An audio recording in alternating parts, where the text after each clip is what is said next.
uue korteri ja voodi jaoks ei jätkunud enam raha. ma ei ole kärbeslas, ma magada ei saa ja põrandal ma magada ei taha. lauale ja pildile ei mahtunud hästi ära ma ja klapi otsast kukkusin ma maha. nii tegin antud olukorras ainuõige otsuse ja jätsin lihtsalt magamise maha.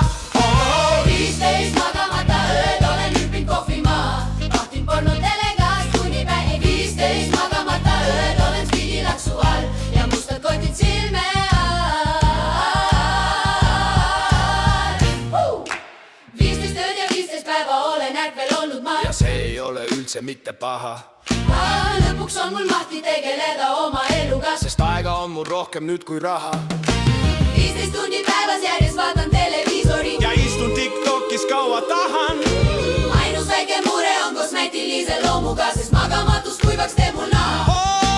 tahaks magada jälle, panna padjale pea, osa kuradi raibe, küll oleks voodis hea. veidi kannatust veel, kuu aega oodata, pool voodiraha on juba olemas. 15 magamata ööd olen